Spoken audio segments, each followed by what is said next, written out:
Growing up, I always felt like an outsider in my own family.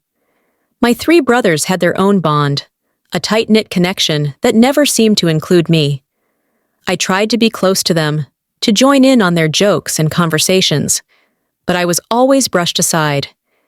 It was never outright cruelty, just a constant underlying message that I didn't belong in their world.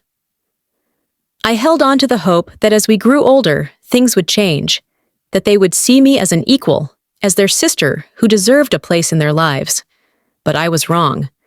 The first real betrayal came when my eldest brother got engaged. I didn't even hear about it from him. I found out through a cousin at a family gathering.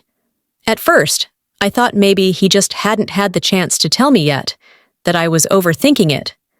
But as the weeks went by and wedding invitations were sent out, I realized I hadn't received one. Confused, I asked him directly. His response was casual, almost dismissive.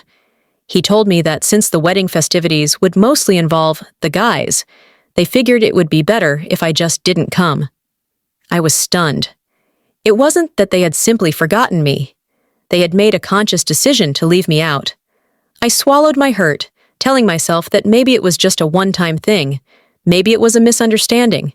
But then my second brother got engaged, and the exact same thing happened. I wasn't invited.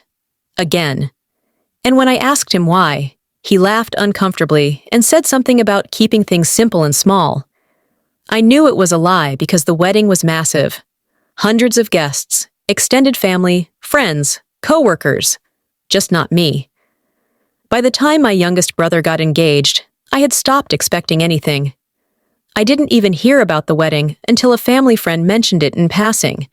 When I asked my parents, they looked uncomfortable, as if they had been hoping I wouldn't bring it up. That's when I realized it wasn't just carelessness. I had been deliberately excluded. They didn't want me there. I wasn't important enough to be part of their milestones. I had spent years convincing myself that our relationship would eventually improve, but in that moment, I saw the truth. I didn't matter to them. I cried that night, not because I was sad, but because I was furious. I had spent my entire life trying to be included, to be accepted, only to be tossed aside when it truly counted. I made a decision that night. I was done. If they wanted to erase me from their lives, I would give them exactly what they wanted. The years passed, and I focused on myself. I built a life without them, surrounding myself with people who actually cared about me.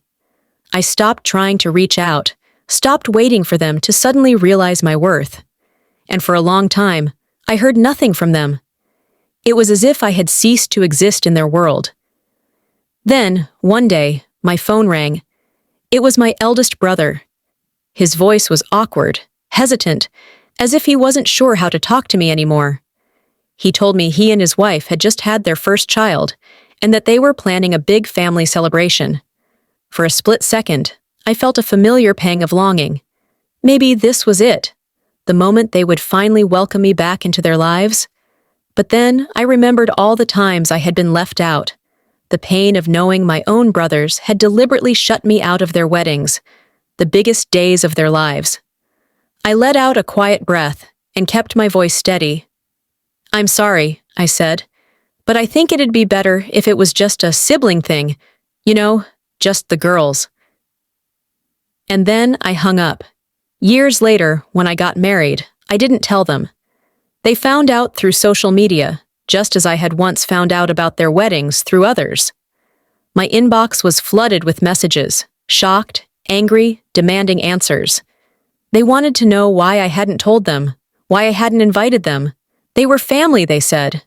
I never replied. They were the ones who set the rules. I had only followed them,